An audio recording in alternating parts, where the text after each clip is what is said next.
It feels like this is like the Maxi Praise podcast.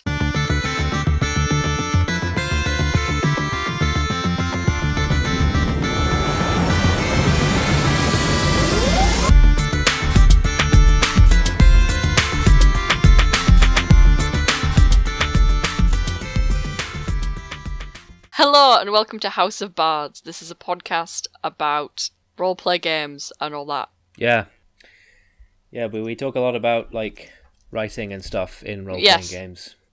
There are other episodes where we explain this concept more. I think, we're on to episode, 23 is it now? Yeah, look, for the uninitiated, just fucking roll with it. Yeah, it's fine, don't worry about it.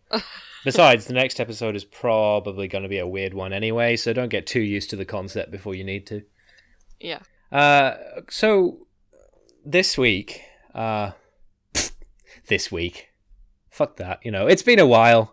Took me quite a while to edit the last one, amongst all my other responsibilities at the time, and then we had like other stuff. We were both very busy, and then Beth was ill the last time that we wanted to record. But we asked you guys for topic suggestions as well as for questions for our Q&A episode. The questions we still don't have enough of, by the way, so if you wanted to hit us up with more of those, I'm sure we gave criteria as to what we wanted in previous episodes, and we might do again. But I received a message on my Tumblr from an anonymous person, and it says, I have a possible question, topic suggestion for House of Bards. Sorry for the anonymous status, I'm shy. I was wondering about PC backstories and about incorporating them into the storyline. How best to use it, when to avoid it, how to work with a player in weaving their backstory into a plot without making the story all about them and boring the rest of the party or letting them derail the campaign to where they're running it more than you. And I thought this was an interesting subject for us to talk about. Because definitely when we're playing in each other's games, that's something that comes up quite a bit. There's quite a bit of integration of player character backstories proposed both by the player and by the DM into the wider world in the game, both for Jay in my game and for Azrael and Beth. Well, I say for Azrael. I mean, I feel like actually for Azrael, I think that like Azrael is one of the characters for whom that's least the case in your world, because he does have his nomad background and his connection to Denska as a cleric, but he's not like he doesn't have, say, Volanthe's history of being in the army, and he doesn't have whatever exactly is going on with Coslin. No, yeah, true. So, I don't know if maybe you wanted to talk about like how you worked with Becca and Maxi to like sort those out. I mean, honestly, I think with Becca, I need to work a bit more with working her character's backstory and who Volanthe is a bit more. Sometimes I feel that certain characters sometimes get a bit lost in all of the big personalities, and you have to be aware as the DM that you have to make everyone shine and give their time. So that's something I honestly need to talk to Becca about a little bit more, but it's finding the time to do it, and I do not have a lot of time at the minute. Well, I think however, that's like the first big point I think to make about this thing, right? Is that all of that stuff is going to come out of the player and the DM, at least, if not other players as well, working together to sort of knit those two stories together, like either in the game or outside the game. Like, that's got to happen. Yeah. Like, I know that the two of us talked quite a bit about where you wanted Jay to go, and definitely once we'd established that Jay was the child of this infamous pirate, Wanda, and Wanda had a number of other children scattered around the basin, definitely like we worked together, sort of yes-anding off each other in typical improv fashion to decide who those people were. I think when it came to Coslin, it was very easy. I was like, well, we're in the Feywild at the minute. Really, we kind of need your character to be in the Feywild. And Maxie already had an idea of the sort of character that she wanted to play. She wanted to play a monk, and I was like, okay. So I have this idea about how, you want to be an elf monk, okay. I have this idea about how this sort of thing could be integrated in, and basically came up with the idea of elf ninjas. Because she wanted to go down the shadows route, and I was like, well, okay, what about this? So then comes this backstory, this order that sort of we went, and yes, and they do this, and it's still very much always ongoing with Maxie.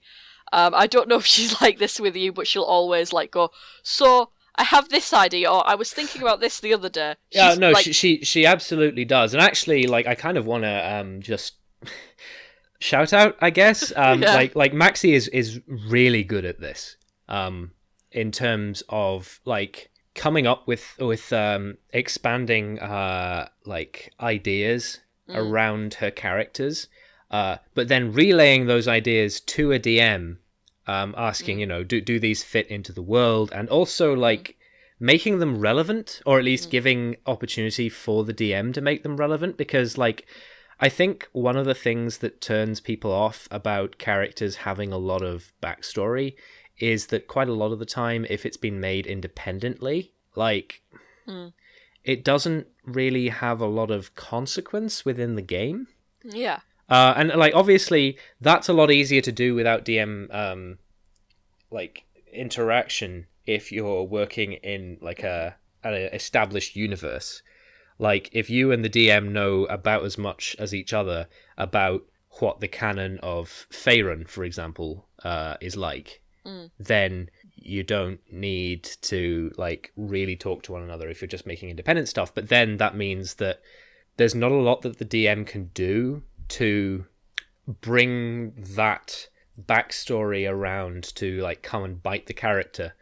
So the backstory itself doesn't really have like a huge amount of relevance except in how you play the character. Like it informs how the character is played, but you could just have written like a list of character traits for that and it would work just as well. Yeah.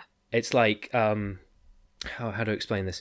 Nobody else at the table is going to care that your character is slow to trust because they were previously betrayed by a close friend, unless the betrayal by the close friend becomes relevant within like the space where all the characters can interact. Like for instance, if that friend turns up again, or if they've betrayed somebody else who now needs help or something like that, and Maxie is really, really good at like constantly touching base with her DMs as she comes up with this new stuff, for like hooks that those DMs could use to bring that story in and make it relevant to the other characters. Like we talked quite extensively when we were going to add Zaloshka to the campaign about like we actually sort of like one-on-one role played. I want to say the 72 hours before she joined the party,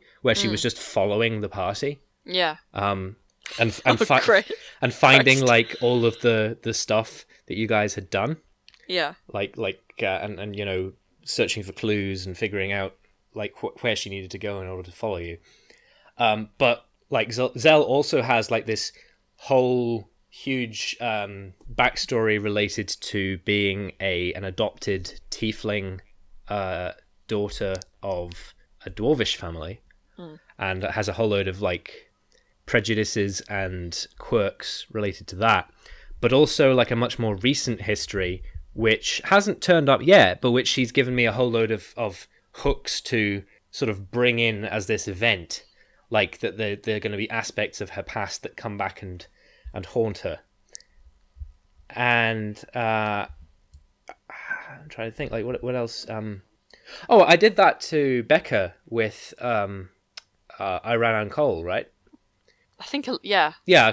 Because I Ran on Cole was Becca's, or was Marion's mother's first mate. Yeah. So I think the second thing that's important with this is that if you're a player making this stuff up, you can't be overprotective about it, because in order for it to be relevant and for it not to be boring to the players, the DM has to essentially be able to riff on it. Yeah. And obviously, like, the better the dialogue that you have with your DM about, like, what that backstory is, the less that'll bother you, because, like, if you're both on the same wavelength, then you can, like, both expand upon this stuff yourselves. Yeah. Like, when we were coming up with Coslin's, it feels like this is like the Maxi Praise podcast. Well, like Maxi is really, really good at this. She's a good, really good at this, yeah. she's a good case study for, like, how this is done well. Yeah. She follow the example, class. Anyway, when we were coming up with Coslin's backstory, I had been reading a bit more about the Feywild in the DMG, because I wanted to know, okay, how could you do it? How am I doing it differently from how they say it's done? And they said the bit about time, and I was like, oh, that would be really cool, because you could do, like, the kind of displaced time hero thing, but I guess I won't have a chance really to do that because of stuff. So I was like, it's fine then. And then Maxi joined, and Maxi was like, and then Maxi kind of went, so you know time in the Feywild? And I went, oh my god, yes. And I can't remember who it was who pitched, whether it was me who pitched it or her who pitched Coslin's time displacement, but we definitely kind of went, yes, we both want to do this, let's do it. And then from then on in, the backstory developed in the idea of, okay, well, let's say events happened this many years ago and stuff like that. Okay, well, how has that changed? So it's a real test for me, because I have to be like, okay, well, society was a lot different for this character back then to how they are now. And there is a part of this character's backstory that's kind of been urban legended. Yeah. If that makes sense. Yeah, I think I get you. Yeah, because it's that kind of thing. If something really happened in your past that was kind of a big deal, well, surely later on people are going to still talk about it, but it's, it's like Jack the Ripper, isn't it? Like, let's say Jack the Ripper is a time traveler. And he travelled, he is time displaced, and he wakes up in 2016 and he sees all these movies and Frogware games and TV series that are somewhat fictionalized representations of him. He's going to be like, holy shit, what the hell is this? Yeah. And that, that kind of, like, if you are an actual historical person coming into the future, oh, for fuck's sake. I think, we say this is the way to do it, but I think it should also be pointed out that you don't have to do it. And no, like we talked a fair bit about how good Maxi is at this. Shall we talk about Matt for a bit? Yeah, sure. Because I feel like Matt is kind of like the polar opposite in proficiency at this. Because, like, Becca doesn't integrate her characters too much, but I kind of feel that that's less because she doesn't want to and more because she's kind of a little nervous with how really to integrate that kind of stuff. But I get the feeling that Matt isolates his characters from the surrounding world deliberately, because he does actually seem to think about, why is this person unfamiliar with everything that's happening to them? And what is their reaction to that? Because I feel like both Silas and Harrow, though they are actually reasonably different characters, are played as very sheltered people who are constantly reacting to new things with everything that they come across. Like, even when you guys went to Varash, which is ostensibly where Silas is from, we were like Matt was like, well, Silas recognizes a lot of this stuff, but he was enclaved as this, like, child labor jester to a lord who is now dead and whose domain no longer exists. So he doesn't really have any particular area of familiarity here. It's more that he's just sort of the most comfortable with, like, his background here, but not with Varash itself, because it's a shithole. It really is. But yeah. And I think, I think given that Harrow is similar in that he doesn't seem to have got outside the, what's the city called? But he was in Celesteri, not Cranstonthorpe. Yeah, no, he was in Celesteri because he was a lawyer there, and you get the implication that he's never really been outside Celesteri, or that if he had, he didn't learn a lot. But it kind of seems like Matt does that quite deliberately. Yeah, I think it is. And I think like in the old days, if I can channel one of my my friends who likes old school D&D, in my opinion, a bit too much. It was quite common to like have this idea that if your player characters had an extensive backstory at all, it wasn't really related to like where they were going, because they were supposed to be exploring and everything was going to be new to them. And I'm like, I don't really like that.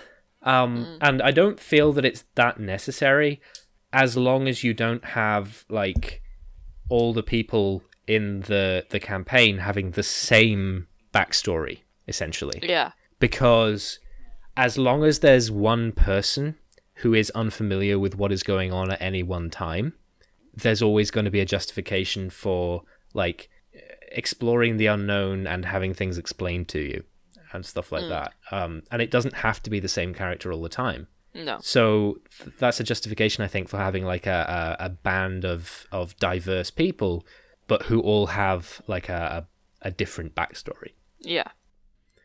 But I think like I think actually the reason it works so well for Matt to have like essentially blank slate characters who are always exploring is because he's very confident and accomplished in doing that. Like he's not like, oh, I'd better not tie my character down too much to a particular area because I don't really understand the setting or stuff like that. He's like, give my character, I know I want my character to be this inexperienced person who is always discovering new things.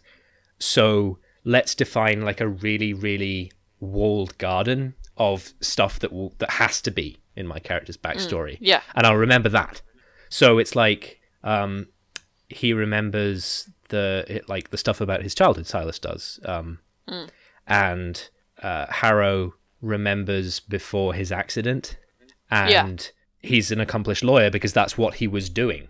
Like he knows some of the people in Celesteri, and he can get into places by saying, you know, I'm a lawyer, I am. Well, that's how we've been using him anyway. Yes, and as you know, he's definitely, I think, like in a few weeks' time, he's definitely going to use those skills. So absolutely. But no, it's difficult to articulate why I think that like Matt is so proficient at this, but I think it's definitely that he knows where his limits are. Yeah. And so he designs characters with that in mind. Whereas sometimes I get the implication from Becca, and this is, I think, kind of cruel to Becca to contrast to her, but I think that's what works the best, that she would like for her characters to have like a more established background. Yeah. But she's not really sure how to go along with that. So if that's the case with a player in your game, I would say extend what they've given you and try and give them opportunities to like. This is all coming down to like the rules of improv again, right? Yeah. Where you just you give opportunities for that player to gain confidence and to grab on and say yes, and like, you know, this sort of thing that I can now come up with. Definitely though, I would say to make it the most interesting, there is no like problem at all with a player talking to the DM outside the session about, oh yeah, you know, this is what the backstory is. Most of it's probably irrelevant, but hey, maybe if you wanted to use like these hooks about things to bring it down. Yeah. I think there are things that I'm going to work in with Becca about being a ranger and her kind of patron animal and stuff like that are going to kind of become more of a thing, and we're going to focus more on nature in that direction if she goes for it, because I sometimes feel as a DM, this is just me personally, I'm like, oh, are they going to be okay with the direction that I would like them to go in, or the ideas that I have. Do they have any ideas, and what are their feelings on this? Well, it doesn't fucking matter because Azrael's going to derail the train anyway. Well, yeah, I know that with Azrael, but it's the players who behave. um, let's talk about Azrael let's talk about you for a minute. Oh, fuck's sake. Okay, so I don't know if actually we mentioned this since the last time Azrael's progress in your game came up in a podcast. Probably not, because it's mostly recent developments. Yeah. But shall we start from the beginning? Do you want to explain the god of narrative? Right. Okay. So, Sinus, the god of wit, cleverness, narrative, and stories, is a presence and a god within the world. And some people believe that Sinus is basically he's basically just writing one big story, and we're all characters in that book. So he's in effect like the god of fate and destiny as well. Yeah, because whether that's true or not, it's religion. Who knows? You'd have to ask him. You can ask him. He's a real person who exists within the world. And recently, was it specific followers of Sinus, or was it some detached party? I can't remember if Azrael ever was actually had it explained to him who they were, but who invited him. I think it was the High Cleric Council. So it was the leaders of all the different sort of churches of the different gods, who very strongly believe in this universal narrative, who all buy into this idea very strongly. So they invited the party to breakfast, I think, and explained very patiently the idea of Sinus controlling the universal narrative and writing the best story. And Azrael took this concept very badly. He is not enamored with the idea that an all-powerful exoplanar being is basically controlling his destiny to the point where he has no agency whatsoever. So he's gradually falling apart because of his anxiety around that idea, especially when they found the cairn, the barrow. Yes. No, you had a name for it. What was the Kurgan? Yeah, you found the Kurgan, which had paintings in it detailing the story of an entirely separate person from long ago whose personal narrative was very similar to Azrael's. Not exactly the same, there were differences, but similar. And basically from that point onwards, Azrael has been experiencing. He's having a mental breakdown, basically. Yeah, he is. He's not well, and he needs help. But now he's got it into his head that the only way to grant himself agency, and this is really ironic, I feel, is to try and be the most morally inconsistent and throw off the narrative. If he can act in such a weird way that any story about him is incomprehensible bollocks, then he feels like he'll be able to have his own agency, free from Sinus.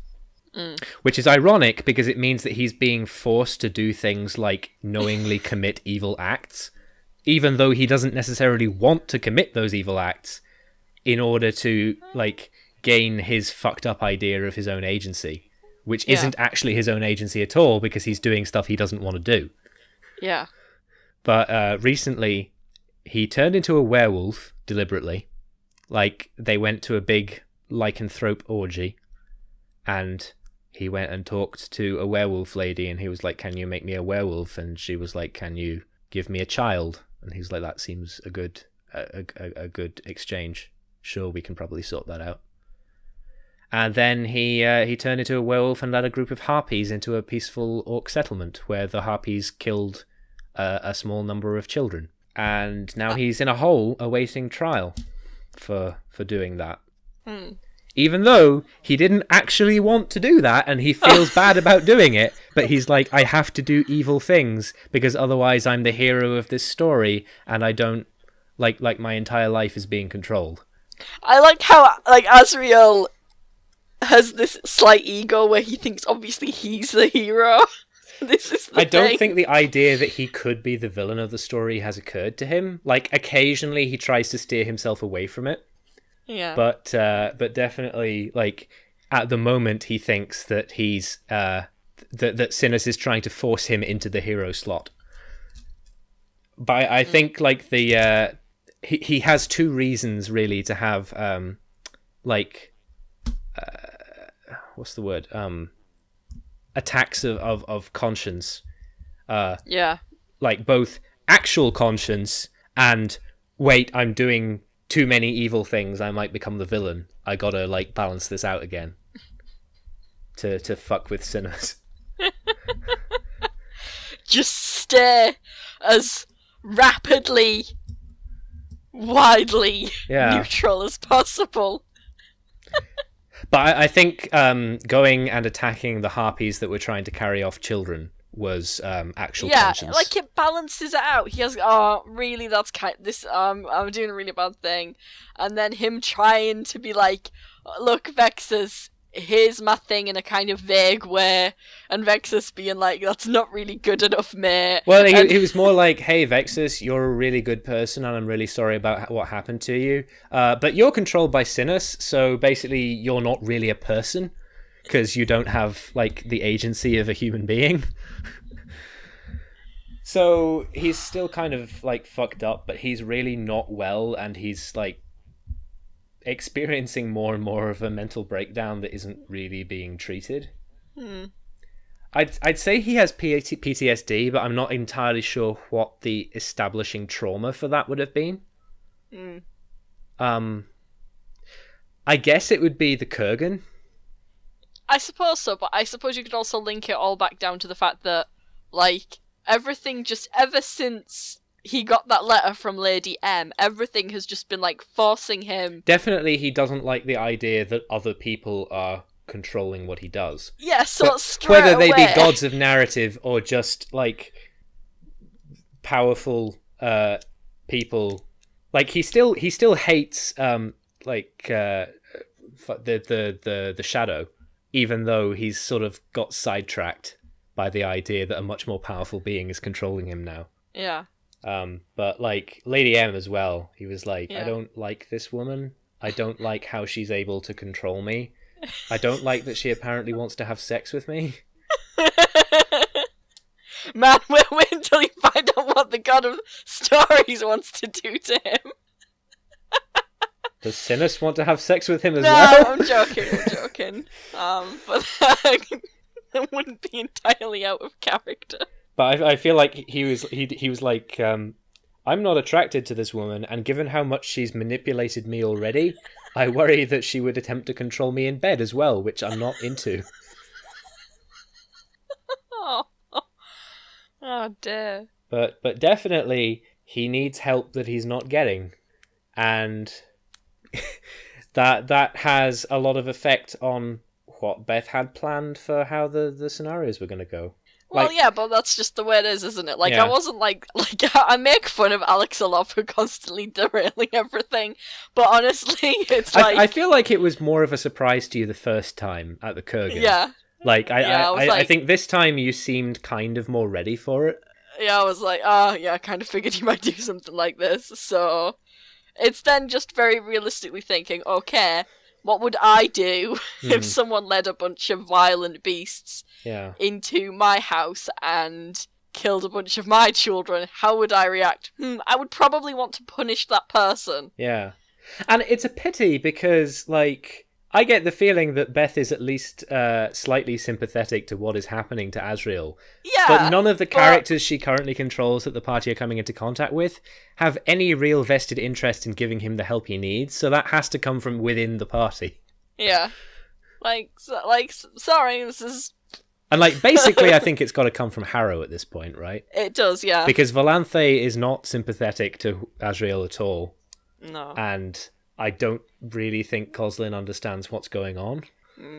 Whereas Harrow is going to have to talk to Asriel in order to build his case for defending him as a lawyer, and might be able, through that conversation, to figure out, oh wait, shit, this guy is really, really unwell. Although this is Harrow we're talking about. Yeah. I think if we're gonna bring this back to a point at all, it would be to say that if there's not a lot of backstory for a character, expect their front story, air quotes, to assume the same role. Yeah. Like, pretty much all of the things that are defining Asriel as a character now are things that have happened since the start of the campaign. Really. Yeah. Yeah, really. It's sort of I don't really ever go into the pirate stuff. No, or really like the nomad stuff. Like, no, not particularly. He has an affinity with nomads he meets, but it's really like politeness more than anything. Like, it doesn't really come up a lot. Yeah, it's more like when when you're abroad and you meet another English person and you don't really know them and you're like, oh, you're English, where are you from? Oh, I'm from Sussex. Oh, I'm from the north. Anyway, see you later. It's that kind of a thing. Yeah, if there's not a lot of backstory, then maybe the player is detached, but maybe also I think Silas does this quite a lot as well. Definitely Matt has talked to me a lot about Silas's newfound religion. Yes. Because he took a level in Paladin in order to become a Paladin of Vesasak, the goddess of chaos. Because it fit his character. And definitely that's become quite a big part of his character now in certain contexts. So Matt talks to me about that now. So it may be that your player just wants to build their story during the game, which is fine. You know, that's a legitimate way of doing it. Did you have anything else to say? Maybe. Was I going to talk about my characters? Because I think it's only fair. We've covered everyone else in our group. Yeah. Jay has quite a lot of this. So if you wanted to talk about Jay's got a lot of backstory and front story. Absolutely. But I think that's just something that's bound to happen when you've been playing a character for 10 levels. It's going to... There is going to be a lot involved of it because you've been playing the character that long. You've had a bit of backstory. Backstory stuff's either sort of been resolved or it's tied up or it's sort of continuing to drip in. And then you have Jay's current motivation, which is all Razorbacks must die. Yeah. And Jay becoming more and more monstrous. Yeah, I'm just definitely doing a very slow... Do you think Marion's gonna... Did Marion find out what Jay did? Marion did, yeah. There was a confession, I think. Oh, because... right, yeah. Yeah. And Jay was I ate a bunch of people, and I'm only 80% sure that they were bad people who deserved to get eaten. Yeah, and I'm not even really that sorry about it. Marion's just okay. Marion, credit to her, just is supportive, rolls with it. Yeah, but I think that was because Becca said that Marion was having a heel turn at the moment because of the destruction of her ship. Yeah. So definitely, I remember when I did the funny, all of the characters with drill tweets. Yeah. And I gave Zell, I regret being tasked the emotional burden of maintaining the final bastion of morality and nice manners in this endless ocean of human shit. With shit capitalized. Yeah. Which, I mean, I do feel sorry for Zaloshka because she's just kind of came onto this group. And I feel if she'd been in this group 5 levels ago, she'd be alright. And we'd... Maybe. But that's not the case. And she has to deal with all these, these 3 people who are slowly turning jaded and evil. Whereas I feel like Valanthe is the equivalent in your game. Yeah. Nobody's super good, but I feel like Harrow is either up to shenanigans of his own occasionally, or just, bemusedly rolling with Asriel's shenanigans, and Coslin doesn't know enough about what's going on to really, have much of an ethical opinion. Wow, that is badly judged. Asriel has no idea what's going on. What do you mean, sorry? Well, Coslin's the one who's always up to fucking something. Coslin's the sneaky fucker in this group. And Valanthe is, I have to maintain The more Oh no, high ground. I'm saying in I'm saying I'm saying in as much as there is an equivalent. Like I know Valanthe has skeletons in the closet. Yeah. And it is not the final bastion of morality and nice manners in this endless ocean of human shit. She might as well be. Like, the bar was not set high. No. It's literally like, I kind of compare you guys in my head a little bit to the Guardians of the Galaxy, just a little bit, because like it's like, although that's more Becca's game, isn't it? We're the Guardians of the Galaxy. I do feel that if you're making the comparison I think you're making, that's quite fair for Becca's game, because Yeah. Bippo and Trick do remind me quite a bit of Rocket and Groot. Yeah. I mean, like, obviously Trick says more, but... Yeah. And is furry and small. And Trick isn't. No, Trick's... But Bippo is Bippo... Bippo's basically Rocket. I'm not gonna deny character inspirations, but Bippo's basically Rocket Raccoon. I feel like Trick is the Heavy from TF2, but specifically the Heavy from the comics, who is a lot more erudite and I'd say intelligent than the Heavy from like the animatics and stuff. Yes. One of the other secrets as to how to make this not boring to other players is involve other players in stuff that you've decided is background for a character. Yeah. So, for instance, when Jordan and I thought up the bailiffs, I was like, so Balasar, like, the main point of the bailiffs is to provide a backstory foil for Balasar. Mm. But Marion also has had some interactions with the bailiffs, and they dislike her as well. Mm. Like, not as much as Balasar by a long shot, but like, definitely she has freed slaves from them before, and they remember that. And so, like, if you can have, like, either already established or built connections between aspects of player characters' backstories that you want to bring into, like, the main campaign, it will definitely make it more interesting for people. Like, oh my god, Silas's crush on Jay's sister. Yeah, that was good. That was good, yeah. When, what was her name? Merrin the Sea Witch, who is one of the twins, like, Jay's older sisters, turned up to help. And, like, there was no discussion on this. Like, I have to credit Matt with this. The idea of, like, Silas is like, wow, she's weird like me. And she's really accomplished. And, like, her sibling's right here and can introduce us. Yeah. And that was terrible for Jay, because, like, that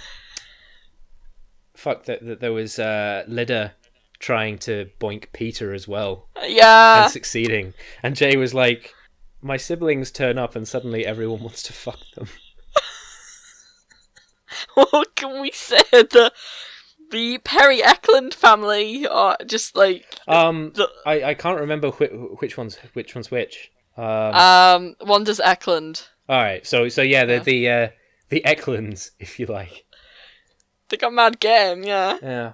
Well, I suppose in Peter's case, yeah, because, like, he didn't really even do anything. Yeah, he just stood there, like, he was just responsible and big brotherly, and Lydia was like, oh yeah, gotta get me. Yeah. Gotta get in on that.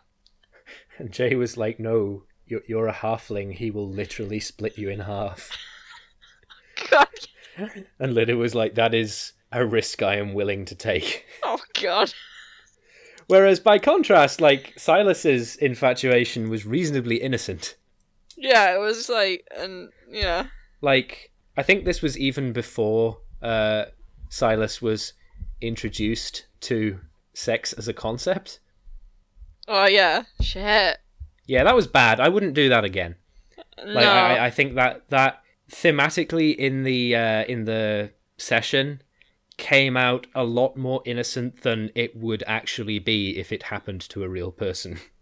And yes, so I want to say like I got away with it, but yeah. that was a bad thing to do. Just like can we say what happened? Did we say on a previous podcast? I can't remember.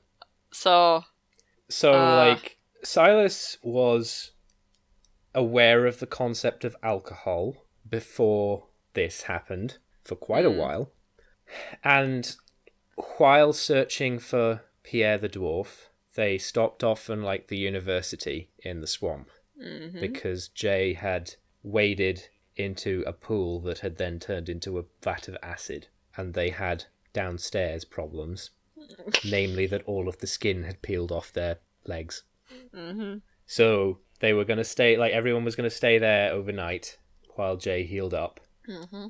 And somehow Silas woke up in the bed of a middle-aged maths teacher, which, given Silas's earlier implied unfamiliarity with the concept of sex and with the desire of other people, because there was that thing that we did in the garden party, if you remember. Yeah. The socialite who tried who tried to flirt with him and he didn't understand what she was talking about. And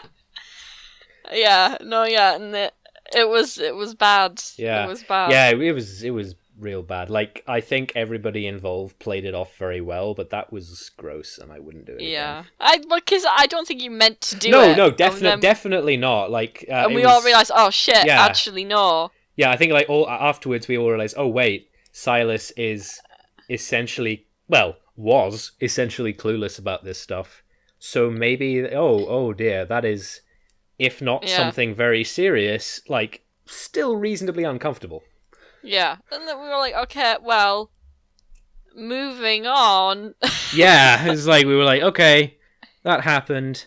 If Matt's cool with saying that Silas suffers no adverse later effects from it, then we'll just not mention it again. Yeah, we'll just trot on. Yeah. Whereas, compare Harrow losing his virginity was a wonderful, loving and thing. Explicitly consensual thing, yeah. Yeah.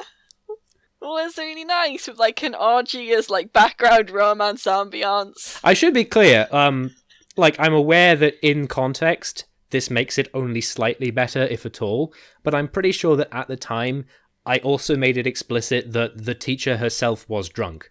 Like, it was not a case of like her finding this like weird tall 19-year-old boy and taking advantage of him or anything like that.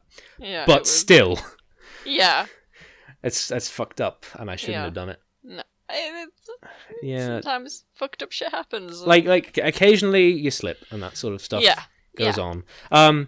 That's another thing actually, is like it's best if your player communicates like what they are and aren't okay with. Yeah. In all cases, but especially when you're dealing with stuff that you've co-created. Yeah. I think that there are certain players who I'm like, okay, I don't really want to put them in a situation where they have to deal with something that I especially know they've dealt with personally.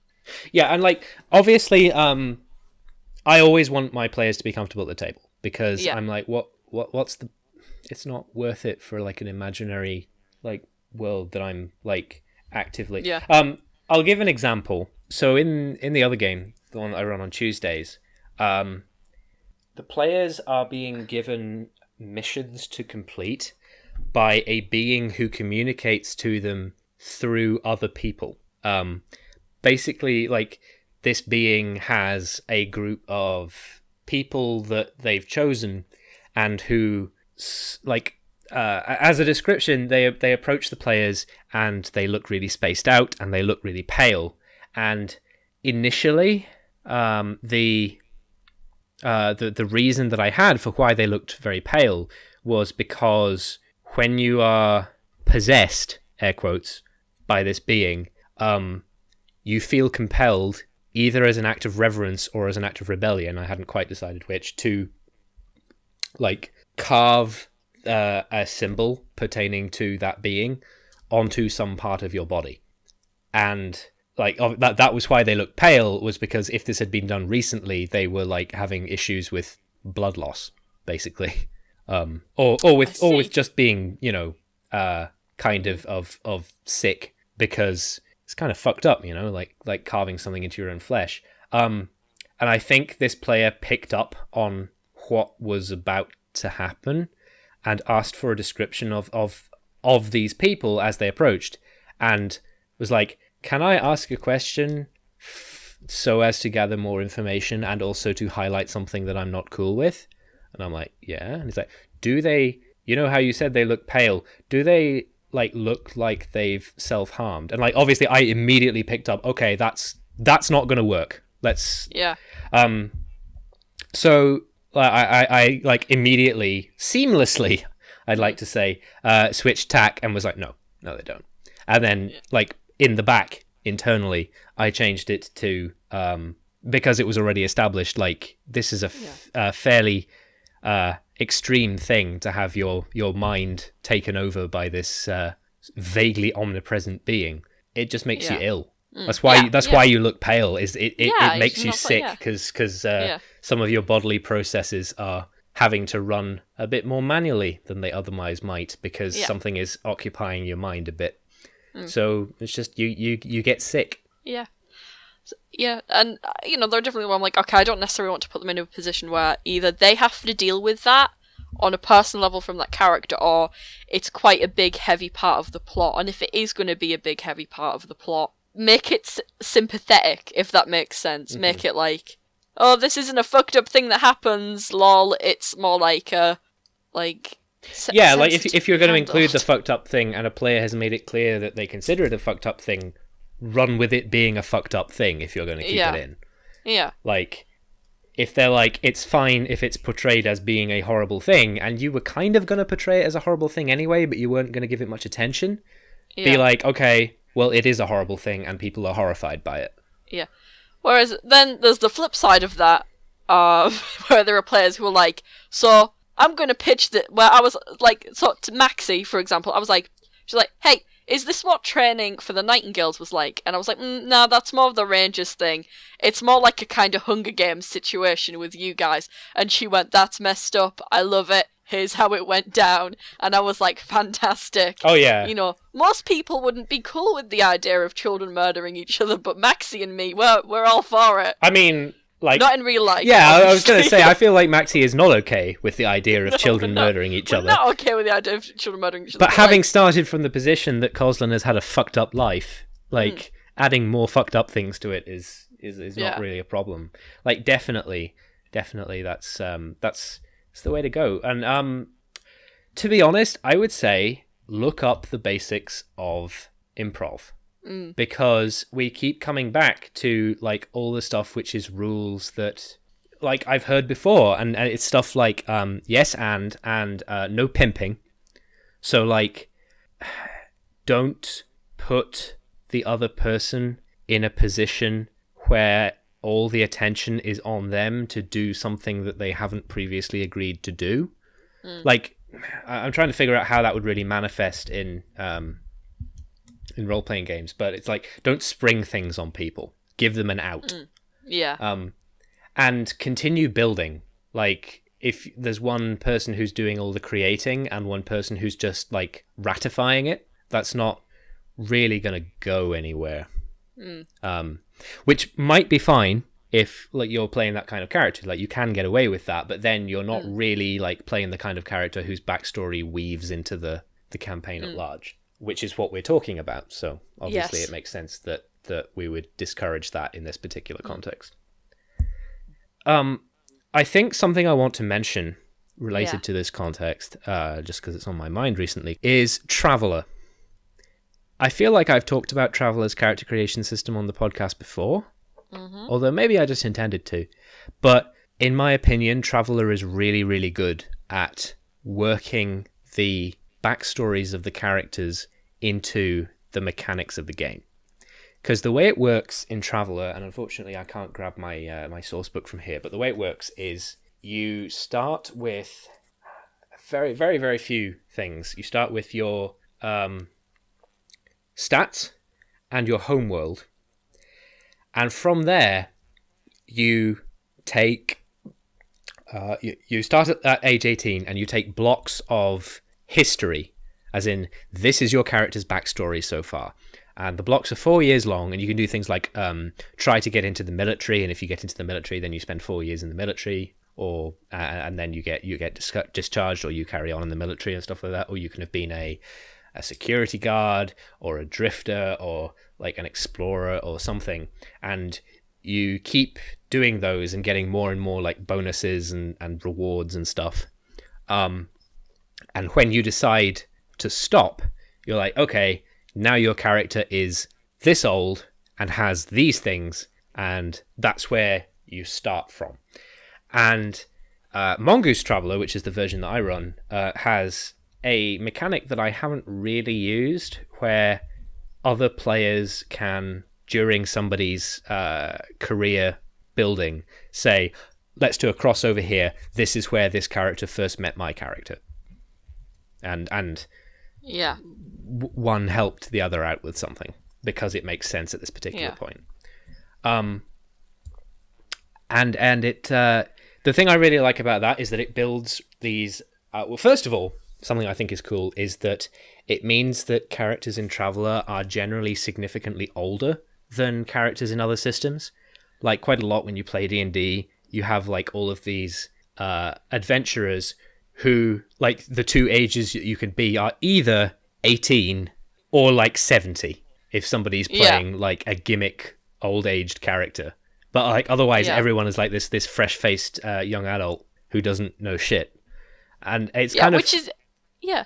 Yeah, it's kind of fun in Traveller to play groups of experienced people in their late 20s, early 30s, even as old as 40s. Like, generally people, like, there's a cutoff point where you start losing, because you get old, right? Where it's like you can continue taking blocks of career, but you have to lose, like, one of these three stats for every block that you choose. Like, every 4 years older you get, you lose some of your looks or some of your virility, or I meant virility in the non-sexual way, although probably also the sexual way. Let's be real here. I think that's which is weird. You know, that's such a kind of weird, interesting about my D&D group, because most of you guys like late 20s. I think to mid-30s. I established like Asriel was 28, wasn't he? Yeah. And Valanthe, I think, is younger than that, but she's still a war veteran. Yeah. So she's not like a fresh-faced farm girl or whatever. Yeah. And you know, like... age has no meaning when applied to Coslin anymore. Coslin is 330-something.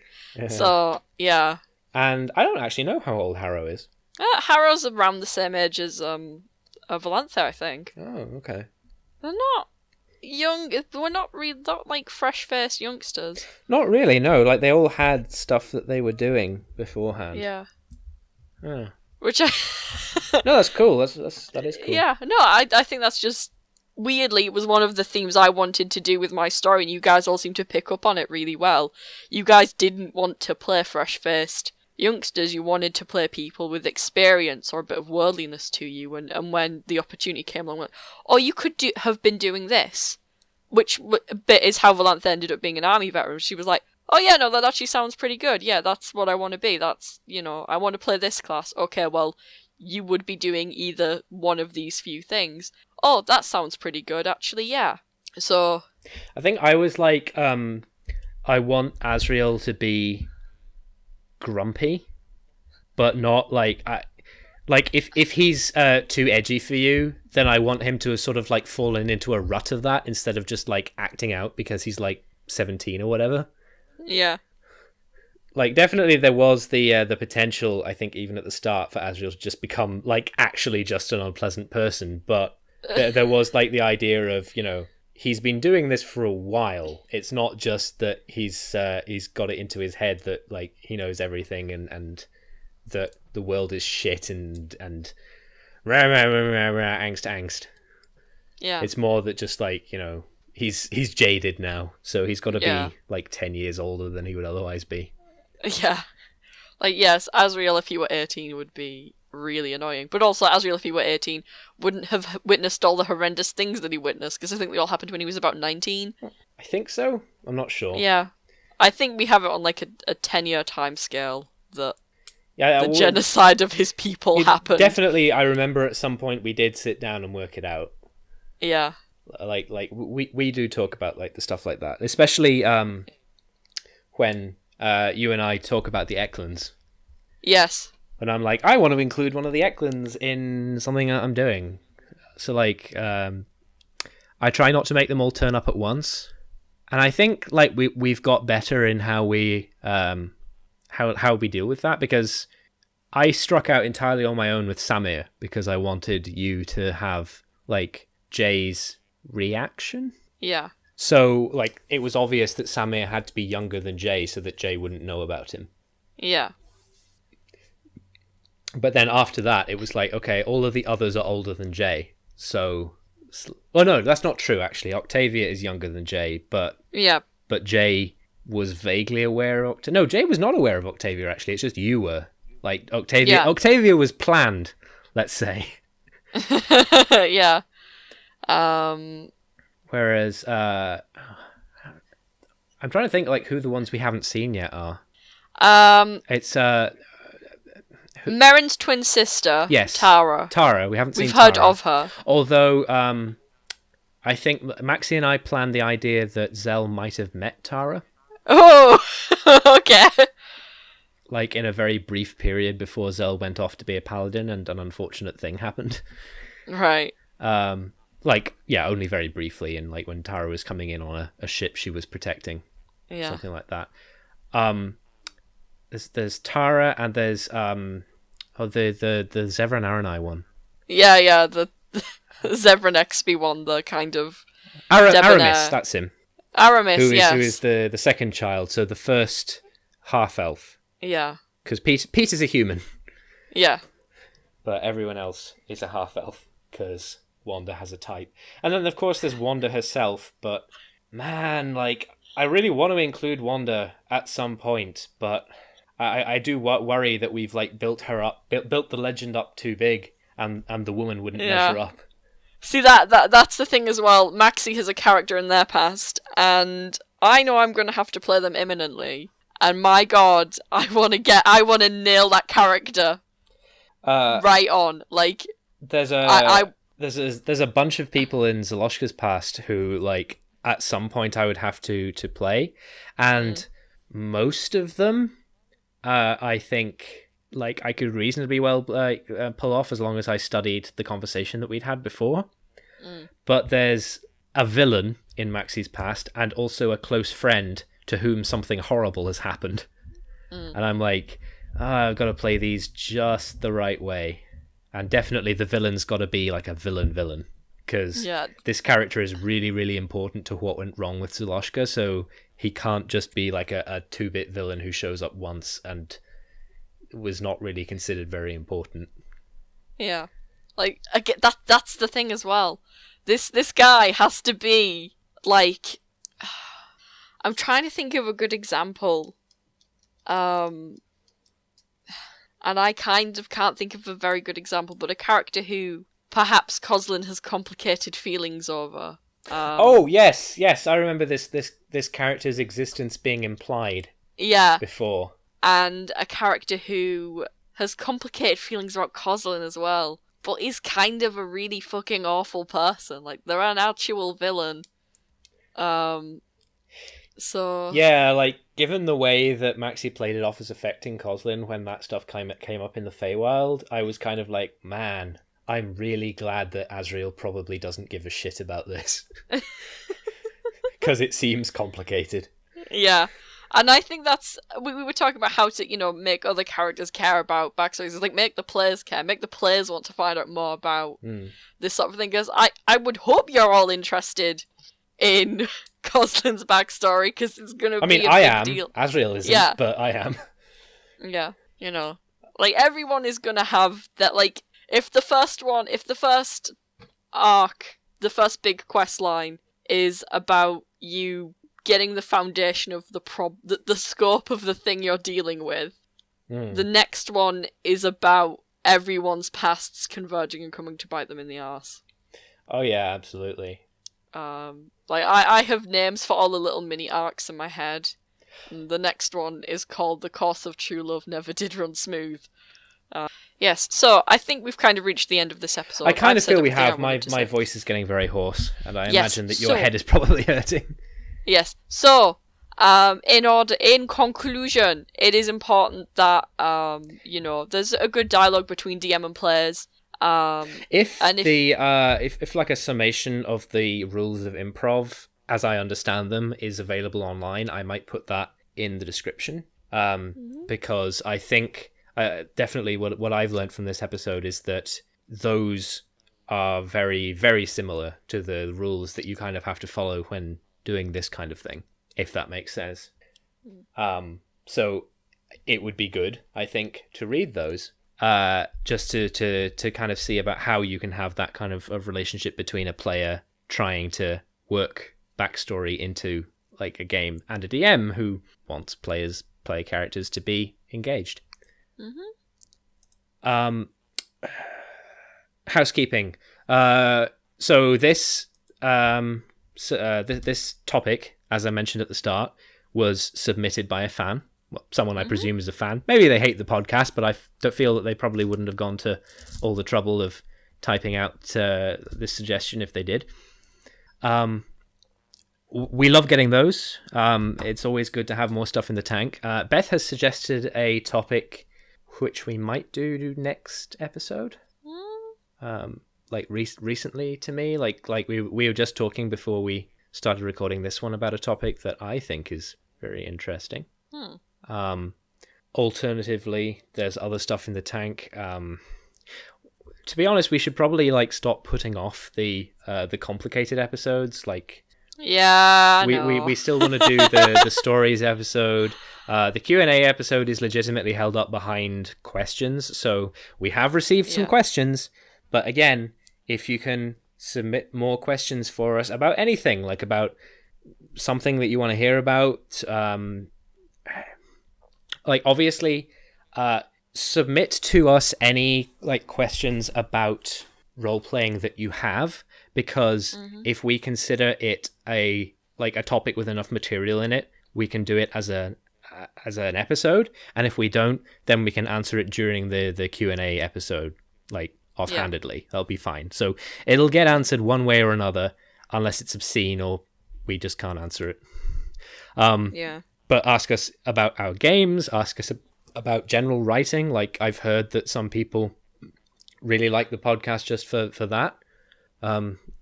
For cooperative writing, for interacting with other people, honestly. If you want to ask about that, we have some experience with that.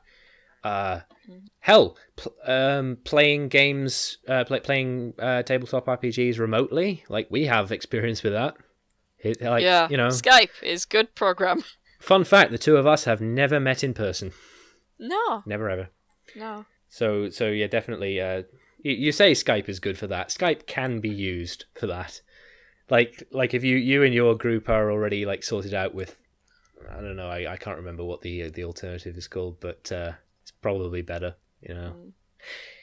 In any case, continue to send us stuff, because the more material that we have, the more episodes like that become possible, and the quicker we can make new episodes. Obviously, we can continue doing class studies, but those are kind of if we just run out of stuff to do. We haven't forgotten about them, but they are supposed to be a last minute thing. It just didn't really feel right to come back after this break we've been on and just do one of those we didn't even care. I don't think that would have been appropriate. Yeah. And this was a good topic. Yeah. I've forgotten about. It were a meaty topic. Yeah, quite meaty actually. I was surprised at how much we were able to get out of this. I have no idea what the backing image I'm going to use for this is, but I've no idea. Attribution for it will be in the video description, as will attribution for the music, which was by Kevin MacLeod. And I've been Alex. And I've been Beth. And you can find us on Twitter and Tumblr. I am Cleaver Cramish. And I'm Baroness Bamp. In fact, actually, you can find both of us on Twitch also under those names. Yeah, we should mention that. So I've been streaming for quite a while. I have a bunch of different shows I stream on Thursdays and Sundays. Beth, what about you? I do 2 shows at the minute. I'm only sort of 1 show at the minute. While I kind of work getting it better. One of them is called Perfect Partners, and it's about dating sims, but dating sims where you date animals or people that turn into animals. Which is apparently a genre. It is. There's quite a few of them. Yeah. Like, I'm not expecting it to be there to be a lot of games in it. And then the other one, which for the minute is still the same game because it's quite an LGBT friendly game, is games that have LGBT protagonists. Like, a lot of people have been suggesting games that are like, oh, this game has like a gay character in that features very heavily, but they're a main character, they're not the protagonist. And I want I want protagonists. And I do have an idea of a couple of games that we're going to pick up along the way. I do really recommend Beth's stream. Like, it's a bit rough around the edges, but currently she's playing Hustle Cat, which is a really good game to watch somebody play. Like, I recommend it a lot. Like, it's a really, really fun stream. For my part, I have, I want to say 4 shows. My flagship is Bath Time with the Scrub Lord, which is me being bad at video games, as the title might suggest. Just whatever I want to play, I'm going to play it. There's also Hoisting the Colours, which is pirate RPGs. I love RPGs about pirates, so even if they're bad, I'm going to play them on that. Also, There's some a other question. games Are that you ever aren't going to quite play Black RPG-ish. Flag? I own it, so yeah, possibly. Although I think I would need a stronger rig to stream Black Flag. Yeah. But that's definitely a possibility. Like, that is eligible for Hoisting the Colours. There's also Signal Boost, which is where I take stuff that I love or that I think deserves more attention, and I stream it so that it might get more attention. The most recent thing that I streamed was one of the Frogware Sherlock Holmes games. Which are amazing. And I love them. They are. The one that I played wasn't very good. No, they don't get good until Sherlock Holmes versus Jack the Ripper. Yeah, they're not really. Like, definitely I found The Testament of Sherlock Holmes, while really silly, was much better than this one. But I was attracted to The Awakened because it was supposed to combine Sherlock Holmes with H.P. Lovecraft. Yeah. And speaking of, yes, my other show is Shower in the Dark, which is where I play spoopy games and ostensibly horror games, most of which are like point-and-click adventure games from the 90s and early 2000s, because those are the horror games I own. So, from me, Alex, and from my wonderful co-host, Beth, this has been House of Bards. Thank you, and we will see you next time. Bye! Bye!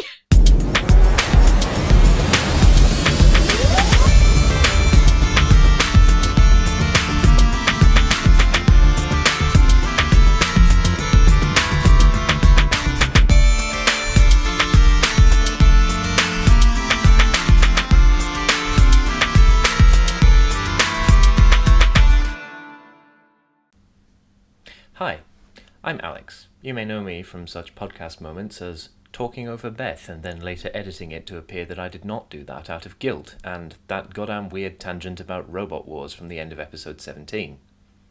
House of Bards, as you may know, recently turned a year old, and to celebrate that, we decided that we wanted to run a special one-shot D&D 5th edition game, DM'd by our very own Beth of House of Bards.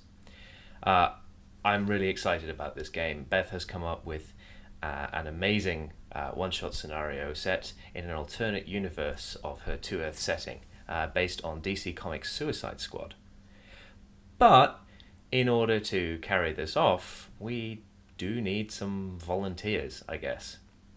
Some fans of the show who want to come and play with us, because currently we only have 2 players. So what we're looking for is 2 to 4 people who meet this small set of criteria. You need to be a fan of the show, aged 18 or over. You need to be willing and able to have your face, voice, and name appear on live video. Now, as to your name, that can be your real name or an alias, but if it's an alias, it has to be something that people can easily call you in casual conversation. We're going to be streaming this, and then we're going to be uploading it to the House of Bards YouTube channel. So really, we need your continuous consent on the whole appearing on video thing. You need to be at least partially familiar with the rules of 5th edition Dungeons and Dragons.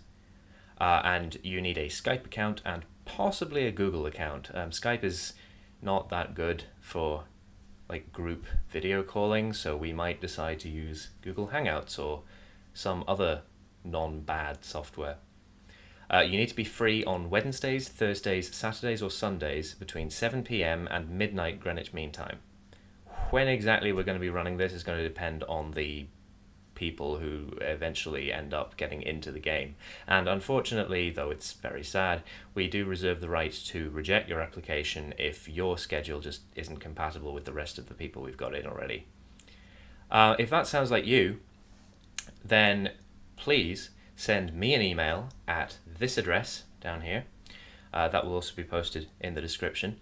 And include in the subject line, House of Bards Anniversary, so that I know that that is what you are inquiring about.